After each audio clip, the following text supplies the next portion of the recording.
이 아이도 저 늙은이도 오늘 밤 끝입니다.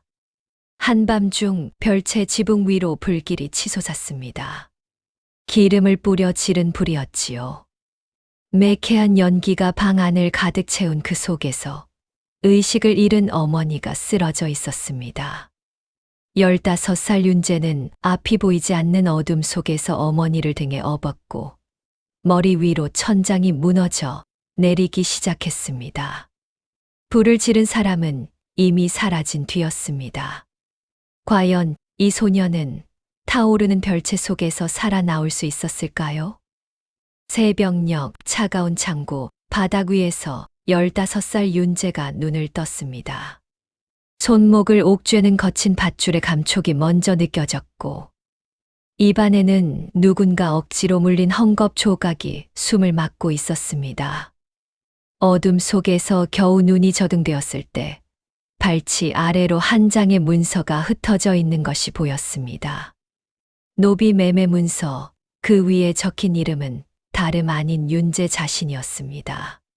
창고문 틈새로 새어드는 희미한 빛 사이로 마당에는 이미 마차 한 대가 준비되어 있었습니다. 낯선 사내가 마차 옆에 서서 돈주머니를 만지작거리고 있었고 그 옆에는 하인 셋이 굳은 표정으로 창고 앞을 지키고 있었습니다. 윤재가 몸을 비틀어 소리를 내려 했지만 입안의 천이 모든 것을 삼켜버렸습니다. 그때 별채 쪽에서 다급한 발소리가 들려왔습니다. 어머니였습니다. 잠옷 차림 그대로 맨발로 달려온 어머니는 마차 바퀴를 두 손으로 붙잡으며 무릎을 꿇었습니다. 제발 이 아이만은 보내지 마세요. 떨리는 목소리가 새벽 공기를 갈랐지만 대청마루 위에서 내려다보는 며느리의 눈빛은 차갑기만 했습니다. 시어머님, 오늘 이 아이는 떠납니다. 며느리가 담담하게 말했습니다. 마치 오래전부터 정해져 있던 일을 읽어내리듯 그 목소리에는 한치의 흔들림도 없었습니다. 하인 둘이 다가와 어머니의 팔을 잡아 일으켰고 어머니는 끌려가면서도 마차 쪽을 향해 손을 뻗었습니다. 클바닥 위로 맨발이 끌리며 긴 자국이 남았습니다. 창고 문이 열렸습니다. 하인들이 윤재를 거칠게 일으켜 세우더니 마차 쪽으로 끌고 갔고 노비 상인이 다가와 윤재의 손목에 노비 표식 줄을 묶었습니다. 거친 삼줄이 살을 파고드는 순간 윤재는 문틈 너머로 별채 쪽에 쓰러져 있는 어머니를 보았습니다. 하얗게 질린 얼굴, 흙투성이 손, 그리고 아직도 이쪽을 향해 뻗어 있는 손가락들. 그 모습이 눈에 박혀 떨어지지 않았습니다. 며느리가 고개를 끄덕이자 가문 장부가 펼쳐졌습니다. 붓이 움직이더니 윤재의 이름 위로 먹줄이 그어졌습니다. 존재 자체가 지워지는 순간이었습니다. 노비 상인이 돈주머니를 며느리에게 건넸고 며느리는 그것을 아무렇지 않게 하인에게 넘겼습니다. 마차 문이 닫히려는 찰나 윤재는 마지막으로 어머니가 있는 쪽을 돌아보았습니다. 바로 그 순간이었습니다. 마당 밖에서 거친 숨소리와 함께 한 사내가 뛰어들어왔습니다. 오길수, 이 가문에서 30년을 일한 늙은 하인이었습니다. 그의 손에는 구겨진 문서 한 장이 들려 있었고 그 눈빛만은 새벽 어둠 속에서도 또렷하게 빛나고 있었습니다. 그로부터 몇 달 뒤 마을 어귀의 작은 약방 하나가 문을 열었습니다. 나무 간판에는 정갈한 붓글씨로 인수당이라는 이름이 새겨져 있었고 그 아래에는 윤재네 가문의 문장이 조용히 자리를 지키고 있었습니다. 한때 지워졌던 이름이 다시 세상 위에 올라선 순간이었습니다. 이른 아침부터 약방 안에서는 약탕기가 보글보글 소리를 내며 끓고 있었습니다. 윤재가 한쪽에서 약재를 저울에 올리며 장부를 정리하고 있었고 그 손놀림은 15살 소년의 것이라고 믿기 어려울 만큼 능숙했습니다. 장부 위에는 마을 노인들의 이름이 빼곡히 적혀 있었는데 그 옆에는 하나같이 무료라는 글자가 나란히 붙어 있었습니다. 마당으로 나가면 어머니가 멍석 위에 약초를 펼쳐 말리고 있었습니다. 볕이 잘 드는 자리를 골라 한 줌씩 뒤집는 손길이 느리지만 정성스러웠고 가끔 기침이 나올 때면 잠시 멈추어 숨을 고른 뒤 다시 손을 움직였습니다. 몇 달 전 흙바닥에 쓰러져 있던 그 사람이 맞는지 의심스러울 만큼 얼굴에는 옅은 혈색이 돌아와 있었습니다. 어르신, 이쪽으로 앉으세요. 윤재가 약방 앞에 줄 선 노인에게 자리를 내어주며 맥을 짚었습니다. 노인이 고개를 숙여 고마움을 표하자 윤재는 살짝 웃으며 약봉지를 건넸습니다. 그 뒤로도 서너 명의 노인이 차례를 기다리고 있었고 누구 하나 재촉하는 사람 없이 조용히 앉아 있었습니다. 오길수가 약재 보따리를 등에 지고 들어서며 땀을 훔쳤습니다. 산 너머 상단에서 구해왔습니다. 감초하고 작약은 넉넉히 들었으니 한동안은 걱정 마십시오. 투박한 말투였지만 보따리를 내려놓는 손길만큼은 유리 다루듯 조심스러웠습니다. 윤재가 고개를 끄덕이며 약재를 하나하나 확인했고 어머니가 다가와 처방 목록에 새 약재 이름을 적어 넣었습니다. 그날 오후 가문 원로 3명이 약방을 찾아왔습니다. 그들은 약방 안을 둘러보며 고개를 끄덕였고 가장 나이 많은 원로가 현판 아래에서 한참을 서 있다가 이것이 이 가문이 해야 할 일이었다라고 낮은 목소리로 말했습니다. 윤재는 아무 말 없이 차 한 잔을 내어주었고 원로들은 그 차를 마시며 처음으로 편안한 표정을 지었습니다. 한편 관아 기록부에서는 며느리의 이름이 조용히 삭제되고 있었습니다. 유배 명령서는 이미 집행되었고 노비 매매 문서는 찢겨져 불에 태워진 뒤였습니다.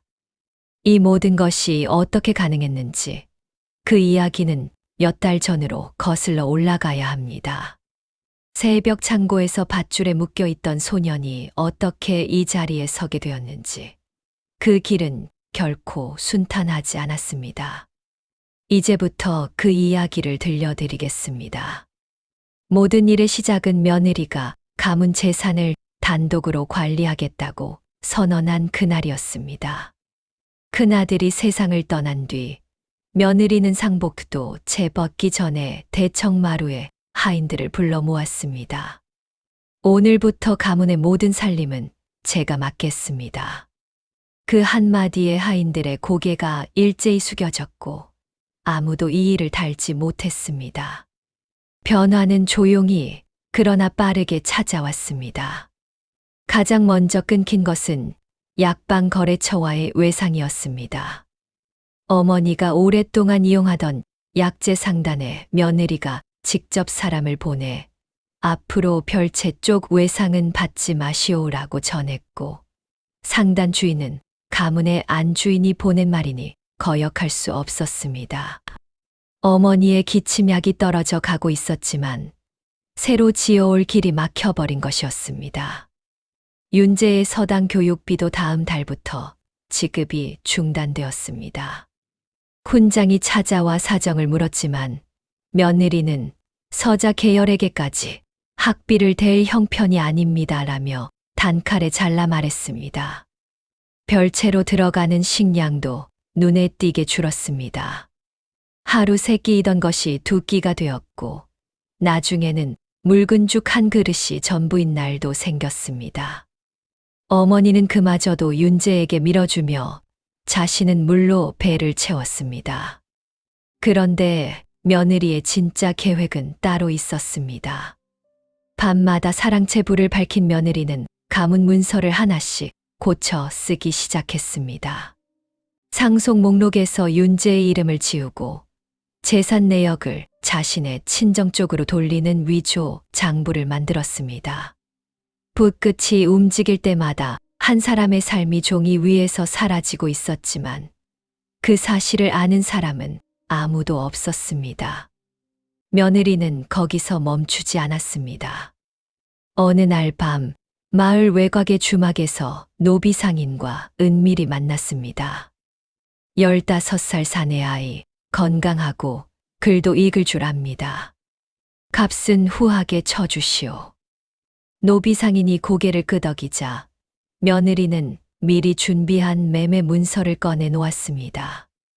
윤재라는 이름 석자가 또박또박 적힌 그 문서 위로 두 사람의 손이 포개졌습니다. 가문회의에서는 서자 계열 축출이 조심스럽게 논의되기 시작했습니다. 며느리가 원로 며칠 따로 불러 별채 식구들이 가문 재정의 짐이 되고 있다고 귀띔했고 일부 원로들은 고개를 끄덕이며 동조했습니다. 오길수만이 이 흐름이 심상치 않음을 눈치채고 있었습니다. 그는 밤마다 사랑채 불빛이 꺼지는 시각을 확인했고 며느리가 만나는 사람들의 얼굴을 하나하나 기억해 두었습니다. 며느리가 노비 매각 날짜를 정한 것은 보름달이 뜨는 밤이었습니다. 그날까지 남은 시간은 열흘. 윤재와 어머니는 자신들에게 닥칠 일을 까맣게 모르고 있었습니다. 이때까지만 해도 이 가문에서 가장 위험한 사람이 누구인지 아무도 알아채지 못했습니다. 윤재의 하루는 해가 뜨기 전에 시작되었습니다. 이슬이 채 마르지 않은 산길을 올라 약초를 캐는 것이 첫 번째 일이었고 바구니가 찰 때쯤이면 어깨가 욱신거렸지만 내려오는 발걸음은 늘 빨랐습니다. 어머니가 기다리고 있었으니까요. 별채 문을 열면 어머니가 약탕기 앞에 앉아 약을 다리고 있었는데 그 사이사이 터져 나오는 기침을 애써 삼키는 모습이 윤재의 가슴을 먹먹하게 했습니다. 어머니는 아픈 내색을 하지 않았습니다. 낮에는 윤재에게 약초의 이름과 쓰임새를 하나하나 가르쳤고 이 풀은 열을 내리고 저 뿌리는 기운을 돋운다며 조곤조곤 설명해 주었습니다. 밤이 되면 등잔불 아래에서 윤재의 해진 옷깃을 꿰매다 손가락 끝이 바늘에 찔려도 괜찮다는 말 한마디로 넘겼습니다. 윤재는 그런 어머니를 보며 약을 반으로 나누어 어머니가 먼저 드세요라고 내밀었지만 어머니는 매번 고개를 저으며 약사발을 도로 밀어주곤 했습니다. 그 시각 사랑채에서는 며느리가 하인들을 일렬로 세워놓고 검열을 하고 있었습니다. 누가 별채의 음식을 몰래 가져다 주었는지, 누가 윤재와 말을 섞었는지 하나하나 추궁하며 눈을 가늘게 떴습니다. 하인들은 고개를 숙인 채 숨을 죽였고 한 사람이라도 걸리면 그날로 쫓겨난다는 것을 모두가 알고 있었습니다. 며느리는 그 뒤 거래처 주인을 불러 앞으로 별채 사람이 오면 문전박대하시오라고 못을 박았고 거래처 주인은 고개를 조아리며 물러났습니다. 하지만 그 틈바구니에서도 한 사람만은 움직임을 멈추지 않았습니다. 오길수였습니다.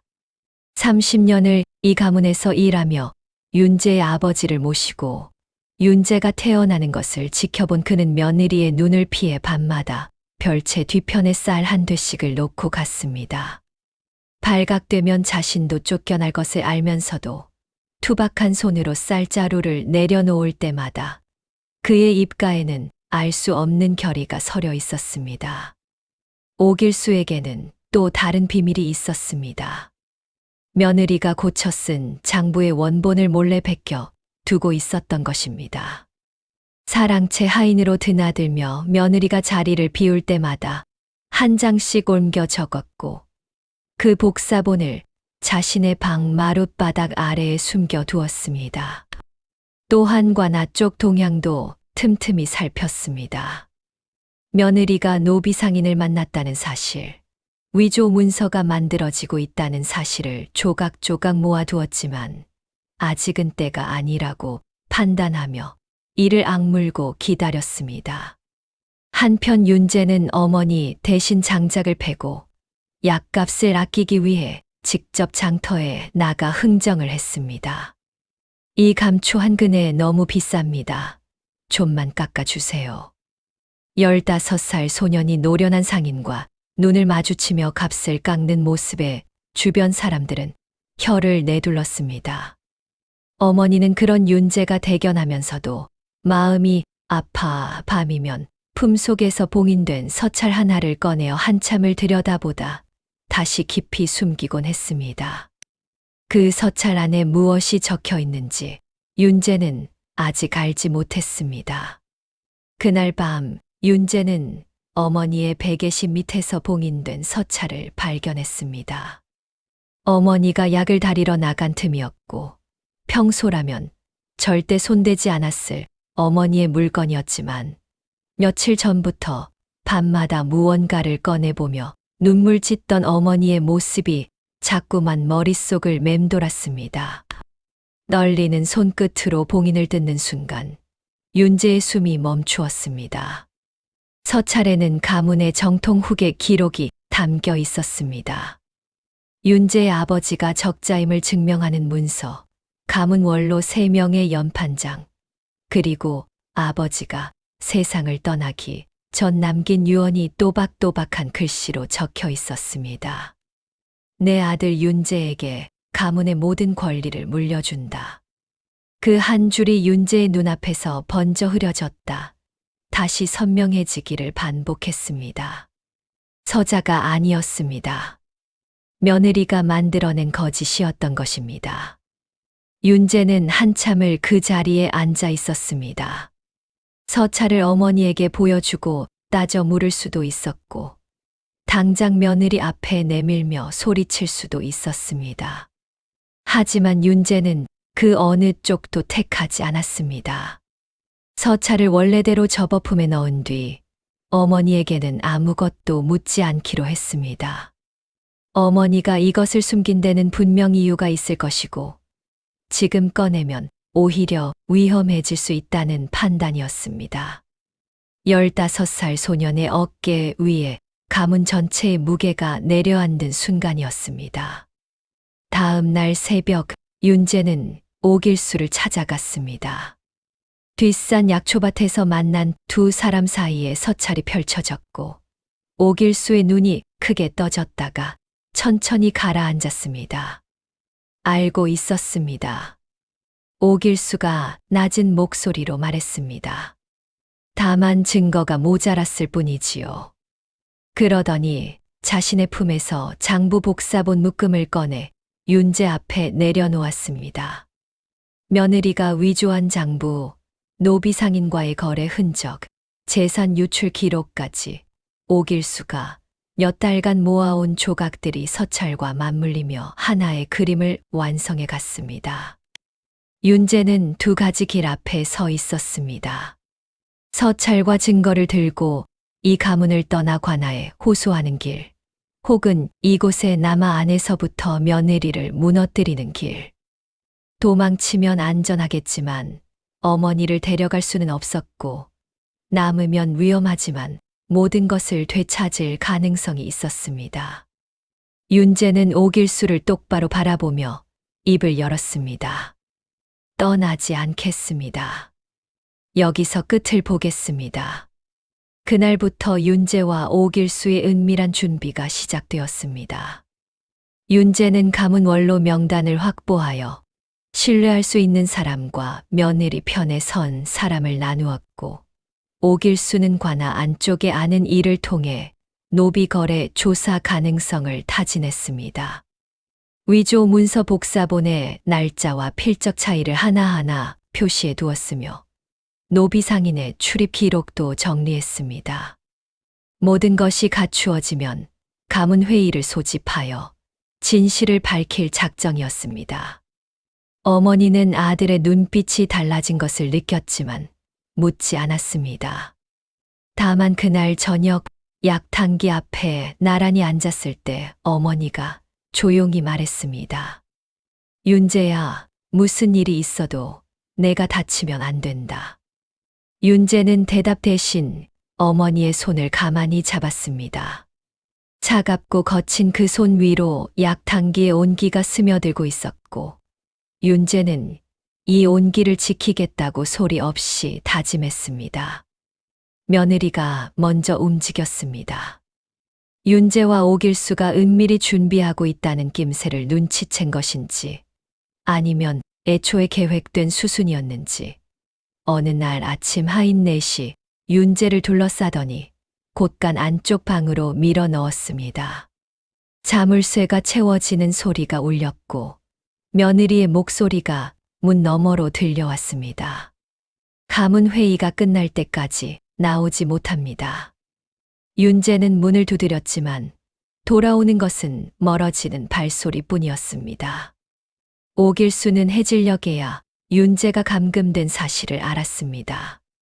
별채에 들렀다가 윤재가 보이지 않자 하인들 사이를 돌며 수소문했고, 곳간 쪽을 지키는 하인의 눈빛에서 이상함을 읽어냈습니다.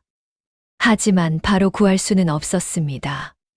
섣불리 움직이면 그동안 모아둔 증거마저 위태로워질 수 있었기에 오길수는 이를 악물고 한 발 물러서야 했습니다.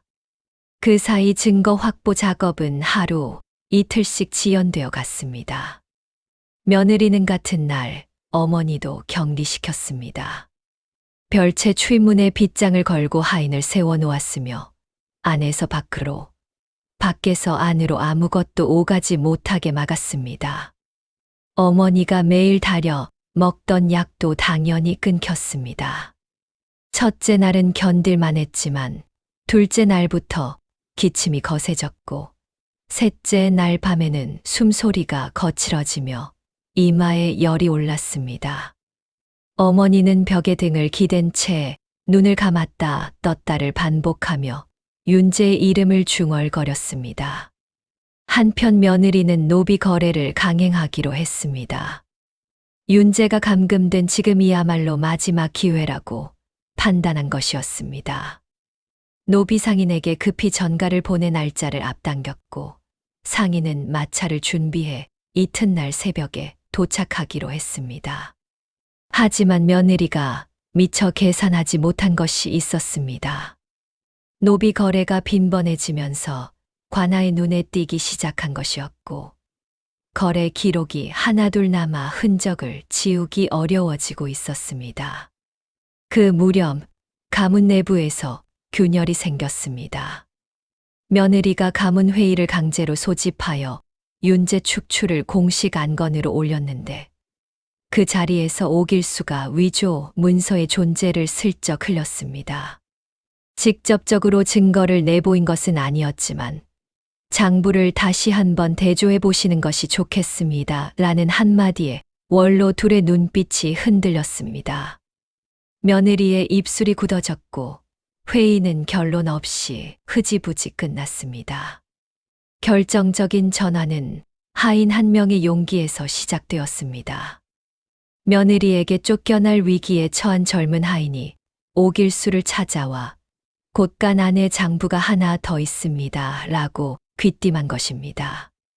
오길수가 밤중에 곳간을 뒤져 찾아낸 것은 며느리가 친정으로 빼돌린 재산 목록이 적힌 별도 장부였습니다. 금액을 합산하자 오길수의 손이 미세하게 떨렸습니다. 가문 재산의 거의 절반이 이미 빠져나간 뒤였습니다. 상황은 빠르게 돌아가고 있었습니다. 감금된 윤재, 약이 끊긴 어머니, 앞당겨진 노비거래, 흔들리는 원로들, 그리고 새로 발견된 장부. 모든 실이 한 곳으로 모이고 있었지만 시간은 며느리의 편이었습니다. 노비 상인의 마차가 도착하기까지 남은 시간은 단 하루. 오길수에게는 오늘 밤 안에 윤재를 꺼내고 증거를 정리해야 한다는 것을 의미했습니다. 오길수가 움직인 것은 그날 밤 삼경이었습니다. 곳간 자물쇠 열쇠를 가진 하인을 설득하는 데 반나절이 걸렸지만 이 가문이 무너지면 너도 갈 곳이 없다는 한마디가 결국 그 하인의 손을 움직였습니다. 자물쇠가 풀리고 문이 열렸을 때 윤재는 어둠 속에서 벽에 기대어 눈을 뜨고 있었습니다. 잠을 자지 않고 기다린 것이었습니다. 오길수가 내민 손을 잡고 일어선 윤재의 첫 마디는 어머니는요였습니다. 별채로 달려간 두 사람이 본 것은 빗장이 걸린 문 너머로 새어 나오는 거친 숨소리였습니다. 문을 열자 어머니가 방 한쪽에 쓰러져 있었고 이마에는 뜨거운 열이 올라 있었습니다. 윤재가 어머니를 안아 일으키며 이름을 불렀지만 어머니는 눈을 반쯤 뜬 채 초점 없는 시선으로 아들을 바라볼 뿐이었습니다. 윤재는 떨리는 손으로 어머니의 맥을 짚었고 가늘게 뛰는 맥박에 간신히 숨을 내쉬었습니다. 날이 밝자마자 윤재는 가문 원로 중 가장 나이 많은 박 어른을 찾아갔습니다. 품에서 봉인 서찰을 꺼내 두 손으로 내밀자 박 어른은 한참 동안 서찰을 들여다보다가 깊은 한숨을 내쉬었습니다. 이 서찰의 존재는 알고 있었소. 박 어른의 목소리가 낮게 가라앉았습니다. 다만 증거가 흩어져 있어 함부로 꺼내지 못했을 뿐이요. 그러더니 오래된 괴짝에서 자신이 보관하던 연판장 원본을 꺼내 서찰 옆에 나란히 놓았습니다. 윤재의 아버지가 적자이며 윤재가 정통 후계라는 사실이 두 문서의 만남으로 비로소 공식 확인되는 순간이었습니다. 진실이 하나 드러나자 나머지가 쏟아졌습니다. 오길수가 그동안 모은 장부 복사본과 새로 발견된 별도 장부를 원로들 앞에 펼치자 며느리가 위조한 상속 문서의 필적이 원본과 다르다는 것이 한눈에 드러났습니다. 금액이 맞지 않는 항목, 날짜가 뒤바뀐 기록, 존재하지 않는 거래처, 이름까지 위조의 흔적이 곳곳에서 터져 나왔습니다. 원로 한 명이 장부를 덮으며 이건 가문을 상대로 한 사기요라고 단언했고 나머지 원로들도 고개를 끄덕였습니다. 더 충격적인 사실은 뒤이어 밝혀졌습니다. 며느리의 친정이 이 모든 일에 깊이 개입하고 있었던 것입니다. 빼돌린 재산의 상당 부분이 며느리, 친정의 땅 매입에 쓰였고 노비 거래 역시 친정 쪽 인맥을 통해 이루어지고 있었습니다. 게다가 윤재 외에도 다른 가문에서 팔려간 노비 피해자가 3명 더 있다는 사실이 하인들의 증언으로 드러났습니다. 이것은 단순한 가문 내 다툼이 아니라 조직적인 범죄였습니다. 원로 회의는 즉각 결정을 내렸습니다. 며느리가 위조한 상속 문서는 무효 처리되었고 윤재에게 임시 보호 권한이 부여되었습니다.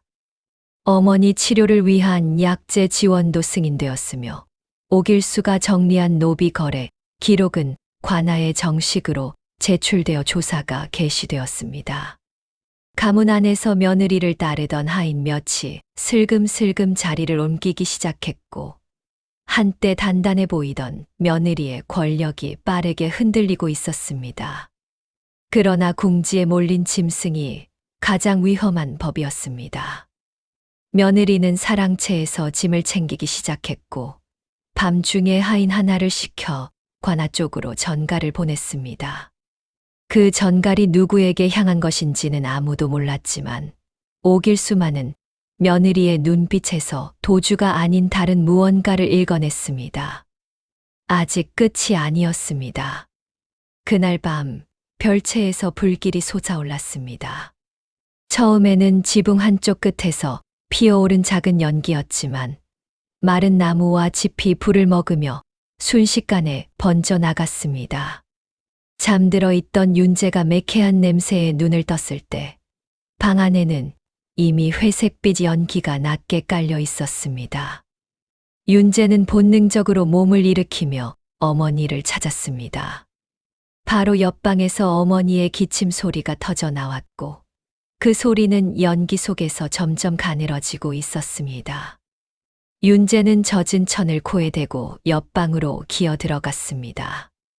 연기가 눈을 찔러 앞이 보이지 않았지만 손을 더듬어 어머니의 팔을 잡았습니다. 어머니는 이미 의식이 흐려진 상태였고 몸에 힘이 빠져 축 늘어져 있었습니다. 윤재는 어머니를 등에 업었습니다. 15살 소년의 등이 어머니의 무게에 휘었지만 이를 악물고 한 발씩 문 쪽으로 나아갔습니다. 불길이 천장을 타고 머리 위에서 우지직 소리를 냈고 뜨거운 재가 어깨 위로 떨어졌습니다. 밖으로 나온 것은 기적에 가까웠습니다. 마당에 어머니를 내려놓은 윤재는 그대로 무릎이 꺾여 주저앉았고 달려온 오길수가 두 사람 위에 물을 끼얹었습니다. 어머니는 숨을 쉬고 있었지만 의식이 돌아오지 않았습니다. 윤재가 어머니의 뺨을 두드리며 어머니, 눈 떠보세요라고 불렀지만 어머니의 눈꺼풀은 미동도 하지 않았습니다. 연기를 너무 많이 들이마신 것이었습니다. 날이 밝아 별채의 잔해가 드러났을 때 오길수는 불이 시작된 지점에서 기름 항아리 조각을 발견했습니다. 누군가 의도적으로 불을 지른 것이 분명했고 며느리의 사랑채는 텅 비어 있었습니다. 짐도 하인도 며느리도 사라진 뒤였습니다. 도주에 성공한 것이었습니다.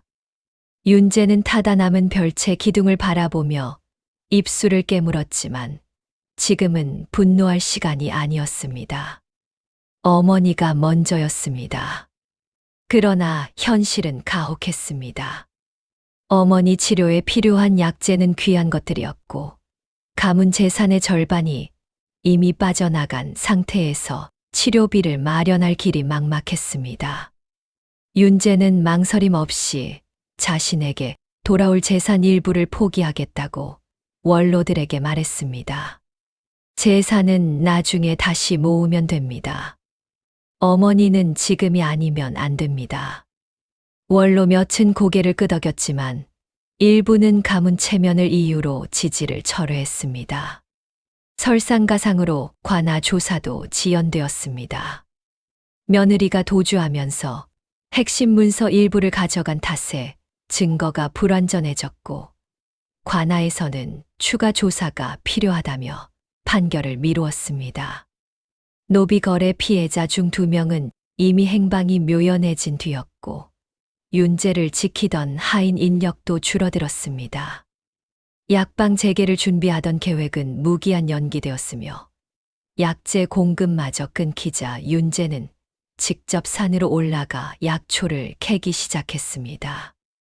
매일 새벽 윤재는 산에 올랐습니다.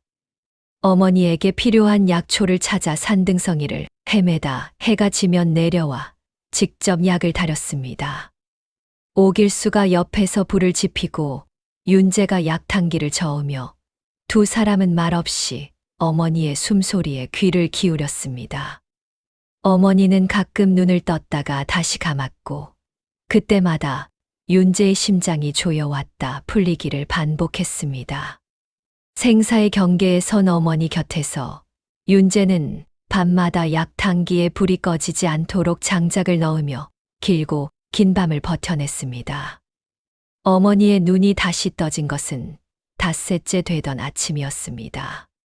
희미하게 떨리는 눈꺼풀 사이로 윤재의 얼굴이 들어왔고 어머니의 입술이 소리 없이 움직였습니다. 윤재야.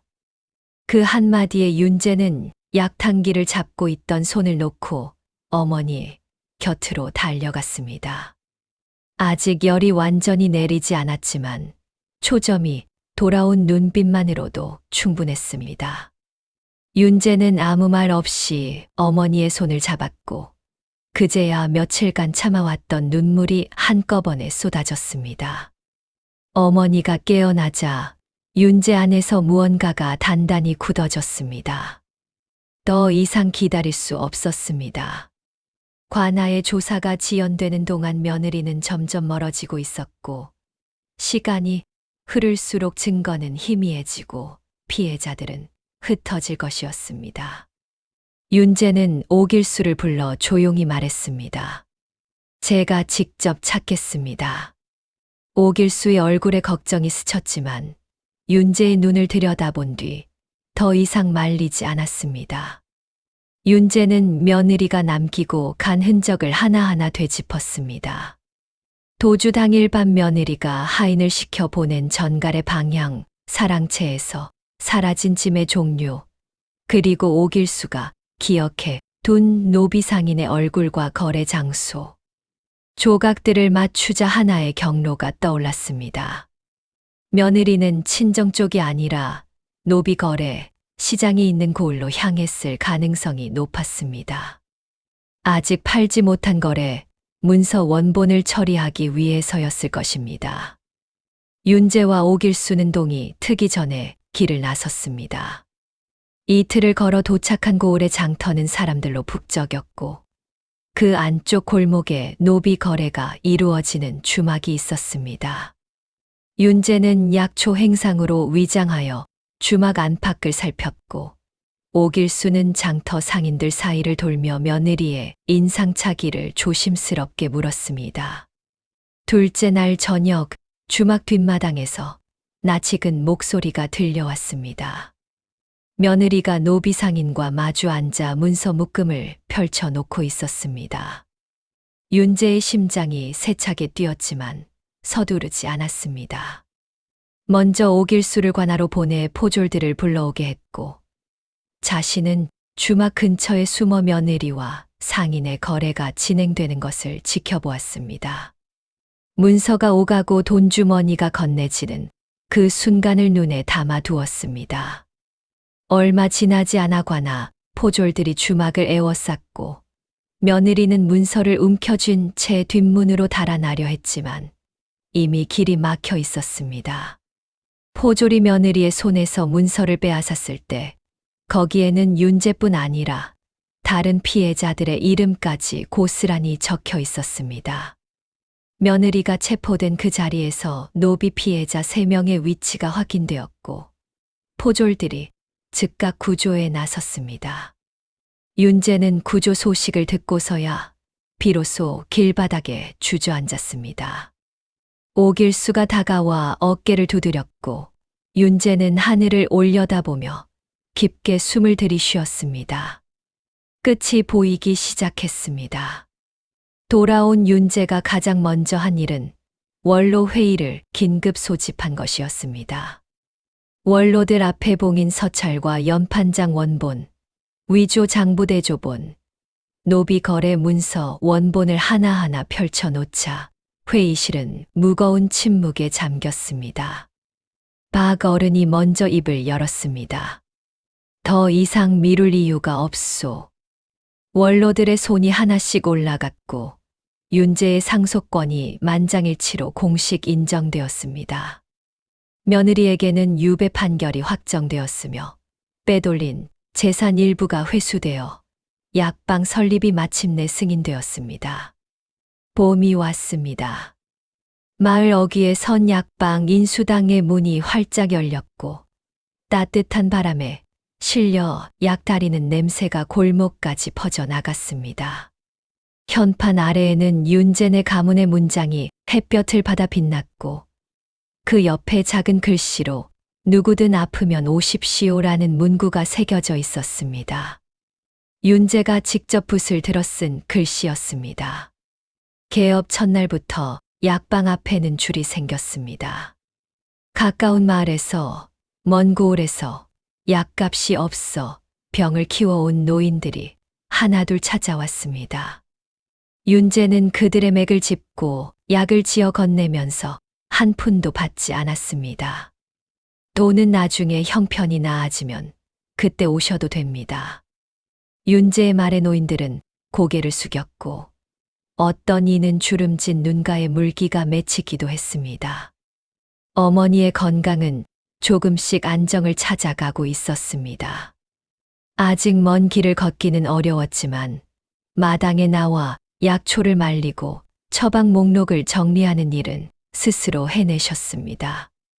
가끔 기침이 나오면 잠시 멈추어 숨을 고르고는 다시 손을 움직였는데 그 모습이 예전과 달라진 것은 얼굴에 떠오른 옅은 미소였습니다. 어머니는 윤재가 환자를 돌보는 모습을 멀찍이서 바라보다가 혼잣말처럼 내 아버지를 닮았구나라고 중얼거리곤 했습니다. 오길수는 약재 관리를 맡았습니다. 산 너머 상단을 오가며 좋은 약재를 골라 들여왔고 들여온 약재의 이름과 수량을 장부에 빈틈없이 적었습니다.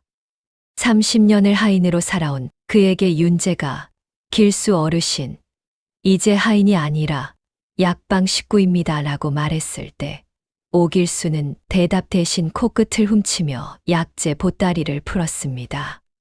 투박한 손이 약초 다발을 정리하는 모습에서 30년 묵은 충직함이 고스란히 묻어났습니다. 노비거래 피해자로 구조된 세 사람도 약방에 자리를 잡았습니다. 한 명은 약재를 다듬고 한 명은 약탕기 불을 관리했으며 나머지 한 명은 먼 고을 환자들에게 약을 전달하는 일을 맡았습니다. 돌아갈 곳 없는 이들에게 윤재가 내민 것은 동정이 아니라 일자리였고 그들은 묵묵히 자기 몫을 해내며 약방의 일부가 되어갔습니다. 불에 탄 별채는 약재 연구소로 다시 지어졌습니다. 어머니가 평생 모은 약초 지식을 윤재에게 가르치는 공간이 되었고 벽에는 약초 그림과 처방 기록이 하나둘 붙어갔습니다. 가문 원로들도 달마다 약방을 찾아와 장부를 함께 확인했는데 윤재가 모든 수입과 지출을 투명하게 공개한 덕분에 누구 하나 의심을 품는 사람이 없었습니다. 윤재는 새로운 상속 규칙도 만들었습니다. 적자든 서자든 능력과 뜻이 있는 사람이 가문을 이끌 수 있도록, 그리고 다시는 한 사람의 욕심으로 다른 사람의 이름이 지워지는 일이 없도록.